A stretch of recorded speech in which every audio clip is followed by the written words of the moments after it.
بسم اللہ الرحمن الرحیم۔ پیارے دوستو، السلام علیکم ورحمۃ اللہ وبرکاتہ۔ آج آپ کے ساتھ کربلا کا واقعہ پیش کریں گے۔ 10 محرم الحرام کو اسلامی تاریخ اور مسلمانوں کے یہاں بہت زیادہ اہمیت حاصل ہے اور اس کی کئی ساری وجوہات بھی ہیں، لیکن سب سے زیادہ اس کا تذکرہ واقعہ کربلا کی وجہ سے ہوتا ہے، کیونکہ یہ حضرت حسین رضی اللہ تعالیٰ عنہ کی شہادت سے جڑا ہوا معاملہ ہے۔ آئیے اس کی پوری تاریخ جانتے ہیں۔ حضور صلی اللہ علیہ وآلہ وسلم کی وفات کے بعد حضرت ابوبکر صدیق رضی اللہ تعالیٰ عنہ پہلے خلیفہ اور جانشین بنے۔ ان کے بعد حضرت عمر فاروق رضی اللہ تعالیٰ عنہ خلیفہ بنے۔ تیسرے نمبر پر حضرت عثمان غنی رضی اللہ تعالیٰ عنہ خلیفہ بنے۔ حضرت عثمان غنی کے بعد حضرت علی رضی اللہ تعالیٰ عنہ کو مسلمانوں نے خلیفہ تسلیم کر لیا۔ اس دوران حضرت امیر معاویہ اور حضرت علی کے درمیان کچھ اختلاف ہوا اور پھر معاملہ بہتر ہو گیا، آپس میں صلح سمجھوتا ہو گیا۔ اس کے بعد حضرت علی رضی اللہ تعالیٰ عنہ شہید ہو گئے۔ ان کے بعد لوگوں نے حضرت علی کے بڑے بیٹے اور حضور صلی اللہ علیہ وآلہ وسلم کے نواسا حضرت حسن رضی اللہ تعالیٰ عنہ کو خلیفہ تسلیم کر لیا۔ ادھر حضرت امیر معاویہ رضی اللہ تعالیٰ عنہ طویل عرصہ سے شام کے گورنر تھے۔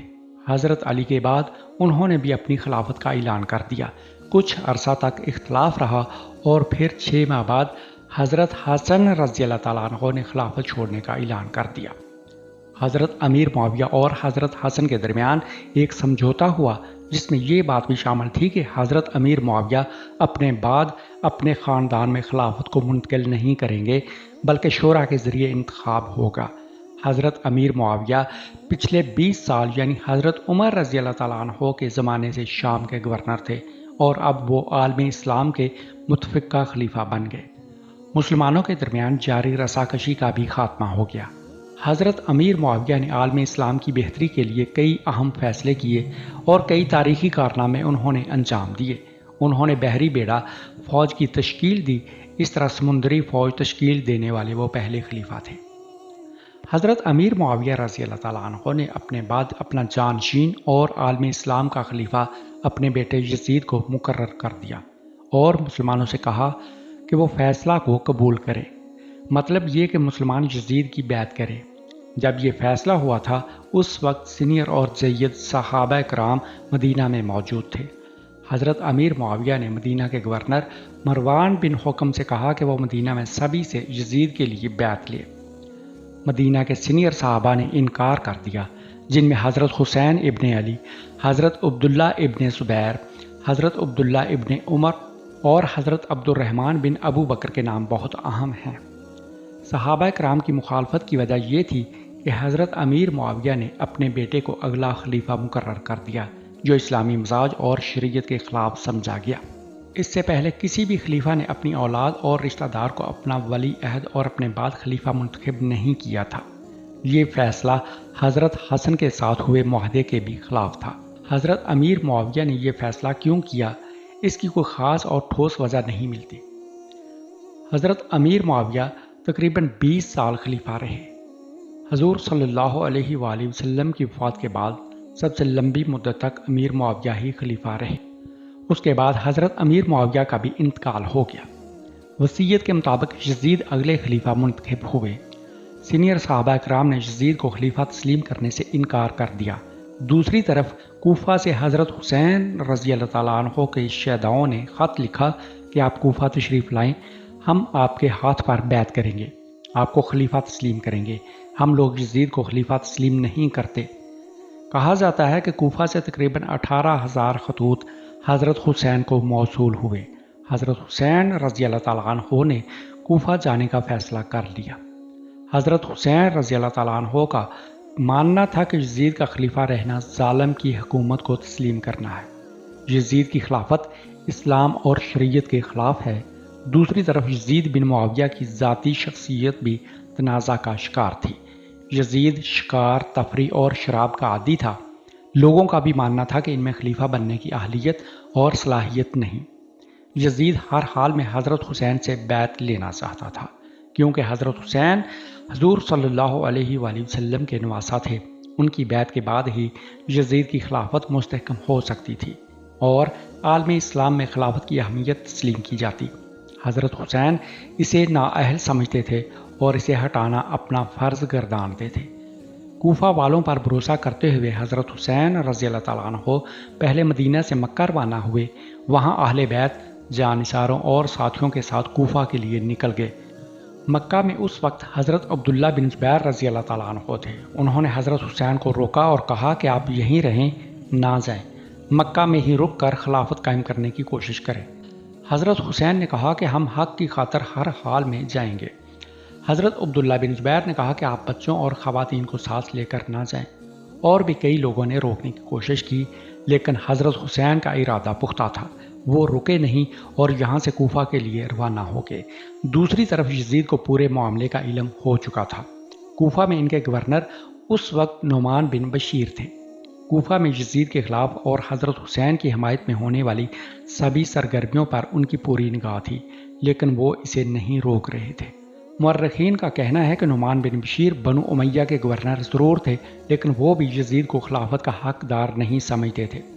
یزید کے جاسوسوں نے انہیں نعمان بن بشیر کے بارے میں خبردار کیا اور کہا کہ فوری طور پر گورنر تبدیل کیا جائے۔ یزید نے فوری قدم اٹھاتے ہوئے عبید اللہ بن زیاد کو کوفہ کا گورنر مقرر کیا۔ عبید اللہ بن زیاد خاندان بنو امیہ کا بہت بڑا شہدائی اور حضرت حسین کا بہت بڑا دشمن تھا۔ اس نے پورے کوفہ کی چھان بین شروع کر دی، ہر جگہ فوج کو تعینات کر دیا۔ آج کی زبان میں کہیے کہ کوفہ اور بصرہ میں عبید اللہ بن زیاد نے سخت کرفیو لگا دیا اور ایک ایک کر کے حضرت حسین سے رابطہ کرنے والوں کو گرفتار کرنا شروع کر دیا۔ عبید اللہ بن زیاد نے زیادہ تر کو قتل کر دیا اور کچھ کو گرفتار کر لیا۔ کوفہ میں حضرت حسین نے اپنے چچا زاد بھائی مسلم بن عقیل کو اپنا نمائندہ بنا کر بھیج رکھا تھا، یہ جاننے کے لیے کہ کوفہ والے کتنے سچے اور وفادار ہیں، کیا وہ واقعی ہمارے ساتھ وفاداری نبھائیں گے یا دھوکہ دیں گے۔ حضرت مسلم بن عقیل جب کوفہ گئے تو لوگوں نے ساتھ دیا، ان کے ہاتھ پر بیعت کی، لیکن جب عبید اللہ بن زیاد نے کوفہ آنے کے بعد سختیاں شروع کی تو حضرت حسین سے تعلق رکھنے کے شک میں لوگوں کو قتل کیا، تو یہ سبھی پیچھے ہٹ گئے۔ انہی لوگوں نے مسلم بن عقیل کو عبید اللہ بن زیاد کے حوالے کر دیا، جنہیں بعد میں قتل کر دیا گیا۔ مسلم بن عقیل نے قتل سے پہلے ایک شخص سے کہا کہ تم حضرت حسین کو میرا صرف یہ پیغام پہنچا دو کہ وہ کوفہ والوں پر بھروسہ نہیں کرے، یہ وفادار نہیں ہے۔ ادھر کوفہ کے راستے میں حضرت حسین کو جگہ جگہ گھیرنے کی کوشش کی گئی، لیکن اپنی منزل کی جانب رواں دواں رہے۔ عرب کے صحراؤں سے نکلنے کے بعد جب عراق کا راستہ شروع ہوا تو عبید اللہ بن زیاد کی 4000 فوج نے راستہ روک لیا اور کہا کہ آپ کوفہ نہیں جا سکتے۔ اسی دوران حضرت حسین کو مسلم بن عقیل کا وہ خط بھی مل گیا جو انہوں نے اپنے قتل سے پہلے بھیجا تھا کہ کوفہ والوں نے بے وفائی کی ہے، ان پر ہرگز بھروسہ نہیں کرے۔ حضرت حسین نے یزید کی فوج سے درخواست کی کہ میری 3 شرطیں ہیں، کوئی ایک قبول کر لو۔ نمبر 1، مجھے واپس مدینہ منورہ جانے دو۔ نمبر 2، تم میرے راستے سے ہٹ جاؤ اور مجھے جانے دو، میں دنیا کے کسی بھی کونے میں چلا جاؤں گا اور وہاں کافروں کے ساتھ جہاد کرتے ہوئے شہید ہونا چاہتا ہوں۔ اگر یہ دونوں منظور نہیں تو ہمیں یزید کے پاس لے چلو، یہ ہم دونوں کا معاملہ ہے، براہ راست مل کر معاملہ حل کریں گے۔ عبید اللہ بن زیاد نے ان میں سے کسی بھی شرط کو تسلیم نہیں کیا اور اپنے سپہ سالار عمرو بن سعد بن ابی وقاص سے کہا کہ اسے وہاں لے کر جاؤ جہاں ہم چاہتے ہیں۔ عبید اللہ بن زیاد کی ہدایت تھی کہ حضرت حسین کو وہاں روکنا ہے جہاں چٹیل میدان ہو۔ اس فرمان پر سپہ سالار نے عمل کرتے ہوئے 2 محرم الحرام کو حضرت حسین کو روک دیا۔ اس چٹیل میدان کا نام کربلا تھا۔ حضرت حسین نے پہلے وہاں پر ایک جگہ خرید کر اپنا کیمپ لگایا۔ یزید اپنے گورنر کے ذریعہ اپنی باتوں کو قبول کرنے کے لیے امام حسین پر دباؤ ڈالتا رہا۔ جب امام حسین نے یزید کی شرائط کو نہیں مانا تو آخر کار دشمنوں نے نہر پر فوج کا پہرا لگایا اور پانی کو حضرت حسین کے کیمپوں میں داخل ہونے سے روک دیا۔ 7 محرم کے بعد حضرت حسین اور ان کے پورے جانثاروں اور اہل بیت کو پیاسے رہنے پر مجبور کر دیا، نہر سے پانی نہیں لینے دیا۔ یزید کی فوج کو دیکھ کر کوفہ عراق کے لوگ جنہوں نے اپنا خلیفہ بنانے کے لیے امام حسین کو بلایا تھا وہ بھی یزید کے ساتھ شامل ہو گئے۔ 3 دن گزر جانے کے بعد جب امام حسین کے گھر والوں کے بچوں کو پیاس لگنے لگی تو حسین نے یزیدی فوج سے پانی طلب کیا۔ دشمن نے پانی دینے سے انکار کر دیا۔ دشمنوں نے سوچا کہ امام حسین پیاس سے ٹوٹ کر ہمارے تمام حالات کو قبول کر لیں گے۔ جب 3 دن کی پیاس کے بعد بھی حسین نے یزید کی بات نہیں مانی تو دشمنوں نے حسین کے کیمپوں پر حملہ کرنا شروع کر دیا۔ حضرت حسین نے ایک رات کی دشمنوں سے مہلت طلب کی اور کہا کہ آج رک جاؤ۔ اس رات حضرت حسین اور ان کے اہل خانہ نے اللہ کی عبادت کی۔ 10 محرم الحرام کو نماز فجر کے بعد یزید کی فوج کو مخاطب کر کے حضرت حسین نے ایک تقریر کی: اے لوگو، جلدی نہ کرو، پہلے میری بات سن لو۔ مجھ پر تمہیں سمجھانے کا جو حق ہے اسے پورا کر لینے دو، اور میرے آنے کی وجہ بھی سن لو۔ اگر تم میرا عذر قبول کر لو گے اور مجھ سے انصاف کرو گے تو تم انتہائی خوش بخت انسان ہوگے، لیکن اگر تم اس کے لیے تیار نہ ہوئے تو تمہاری مرضی، تم اور تمہارے شریک مل کر میرے خلاف زور لگا لو اور مجھ سے جو برتاؤ کرنا چاہتے ہو کر ڈالو۔ اللہ تعالیٰ میرا کارساز اور وہی اپنے نیک بندوں کی مدد کرتا ہے۔ لوگو، تم میرے حسب و نسب پر غور کرو اور دیکھو کہ میں کون ہوں۔ اپنے گریبانوں میں جھانکو اور اپنے آپ کو ملامت کرو۔ تم خیال کرو کہ کیا تمہیں میرا قتل اور میری توہین زیب دیتی ہے؟ کیا میں تمہارے نبی کا نواسا اور ان کے چچیرے بھائی کا بیٹا نہیں، جنہوں نے سب سے پہلے اللہ تعالیٰ کی آواز پر لبیک کہا اور اس کے رسول پر ایمان لائے؟ کیا سید الشہداء حضرت امیر حمزہ میرے والد کے چچا نہ تھے؟ کیا جعفر طیار میرے چچا نہ تھے؟ کیا تمہیں رسول اللہ کا وہ قول یاد نہیں جو انہوں نے میرے اور میرے بھائی کے بارے میں فرمایا تھا کہ دونوں نوجوان جنت کے سردار ہوں گے؟ اگر میرا یہ بیان سچا ہے، اور ضرور سچا ہے، تو بتاؤ کہ تمہیں ننگی تلواروں سے میرا مقابلہ کرنا ہے، اور اگر تم مجھے جھوٹا سمجھتے ہو تو آج بھی تم میں سے وہ لوگ موجود ہیں جنہوں نے میرے متعلق رسول اللہ صلی اللہ علیہ وآلہ وسلم کی حدیث سنی ہے، تم ان سے دریافت کر سکتے ہو۔ تم مجھے بتاؤ کہ کیا آپ کی اس حیثیت کی موجودگی میں بھی تم میرا خون بہانے سے باز نہیں رہ سکتے؟ کوفیوں اور یزید کی فوج پر اس تقریر کا کوئی اثر نہیں ہوا، صرف حر بن یزید پر اس تقریر کا اثر ہوا، اور وہ یہ کہتے ہوئے حضرت حسین کی طرف آ گیا کہ یہ جنت یا دوزخ کے انتخاب کا موقع ہے۔ میں نے جنت کا انتخاب کر لیا ہے، خواہ مجھے ٹکڑے ٹکڑے کر دیا جائے یا جلا دیا جائے۔ اس کے بعد لڑائی شروع ہوئی۔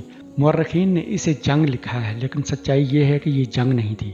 شریعت کی خاطر جان دینے والوں کا ایک مختصر سا قافلہ تھا، جس نے اپنی جان قربان کر کے آنے والی نسلوں کو حق کی خاطر جان دینے کا جذبہ اور حوصلہ دیا۔ یزید کے پاس بہت بڑی تعداد میں فوج تھی، دوسری طرف صرف 72 جانسار موجود تھے۔ حضرت حسین جب مکہ سے روانہ ہوئے تھے تو ان کے ساتھ 500 سے زیادہ لوگ تھے، لیکن راستے میں سب جدا ہو گئے۔ امام حسین کے ساتھ صرف 72 مرد تھے، جن میں سے 6 ماہ سے 13 سال تک کے بچے بھی شامل تھے۔ حضرت حسین اور ان کے ساتھیوں نے دشمن کی صفوں پر ٹوٹ کر حملہ کیا، شجاعت اور بہادری کی تاریخ رقم کر دی، لیکن ایک ایک کر کے سبھی 72 جانسار شہید ہو گئے۔ آخر میں حضرت حسین رضی اللہ تعالیٰ عنہ کو بھی دشمنوں نے چاروں طرف سے گھیر لیا، لیکن ان میں سے کوئی حضرت حسین کو قتل کرنے کا گناہ اپنے سر نہیں لینا چاہتا تھا۔ بالآخر شمر ذی الجوشن کے اکسانے پر زرع بن شریک نے یہ بدبختی مول لی اور حضرت حسین کے ہاتھ اور گردن پر تلوار سے حملہ کیا۔ سنان بن انس نے تیر چلایا، جس کے بعد حضرت حسین گر گئے۔ ان کے گرنے پر شمر ذی الجوشن آگے بڑھا اور اس ملعون نے حضرت حسین کا سر پیچھے کی طرف سے کاٹ کر جسم سے جدا کر دیا۔ عبید اللہ بن زیاد کے حکم پر حضرت حسین کا سر الگ کر کے جسم کو گھوڑوں کی ٹاپوں سے روند دیا گیا۔ اس کے بعد تمام شہداء اہل بیت کے سر کو نیزوں کی نوک پر رکھ کر پہلے ابن زیاد کے دربار میں لے جایا گیا۔ اس کے بعد دمشق میں یزید کے دربار پہنچایا گیا۔ اہل بیت کی سبھی خواتین کو بھی یزید کے دربار میں پہنچایا گیا۔ یزید نے اپنے دربار میں حضرت حسین کا سر دیکھ کر افسوس کا اظہار کیا اور کہا کہ میں نے اس کا حکم نہیں دیا تھا، قتل کرنے میں جلدی کی، میں ہوتا تو معاف کر دیتا۔ کچھ دوسرے مورخین نے لکھا ہے کہ یزید نے خوشی کا اظہار کیا۔ کربلا کے میدان میں جتنے مرد تھے سبھی شہید ہو گئے، صرف حضرت زین العابدین زندہ بچے، اور اس کی وجہ یہ تھی کہ وہ بیمار ہونے کی وجہ سے جنگ میں شریک نہیں ہو سکے تھے، اور علی بن حسین جنہیں عمر بن سعد نے بچا لیا۔ دمشق میں یزید نے حضرت حسین اور ہاشمی خاندان کی خواتین کے ساتھ حسن سلوک کیا۔ کربلا میں ان کے جو سامان لوٹ لیے گئے تھے اسے واپس کروا دیا، اپنے محل میں سبھی کو بطور مہمان رکھا اور پھر انہیں ایک قافلہ کی نگرانی میں پورے اعزاز کے ساتھ مدینہ واپس بھجوا دیا۔ کربلا کے واقعہ نے عالم اسلام اور مسلمانوں پر گہرا اثر چھوڑا۔ ایک طرف جہاں یہ حادثہ حق اور صداقت کی خاطر جان دینے کے لیے مثال بن گیا تو دوسری طرف مسلمان بھی دو حصوں میں تقسیم ہو گئے، سنی اور شیعہ۔ شیعوں نے اس واقعہ کو اپنی ثقافت کا سب سے اہم واقعہ مان لیا۔ اس واقعہ کا ہر لمحہ شیعوں کے یہاں انتہائی اہم ہے۔ دوسری طرف اسے ایک جنگ کے طور پر دیکھا جاتا ہے جس کا مقصد نااہل خلیفہ کو برطرف کرنا تھا، لیکن بدقسمتی سے کامیابی نہیں مل سکی۔ 10 محرم الحرام کو جلوس نکالنے، تعزیہ بنانے اور مجلس منعقد کرنے کا سلسلہ اسی کربلا کے میدان اور حضرت حسین کی دردناک شہادت سے جڑا ہوا ہے۔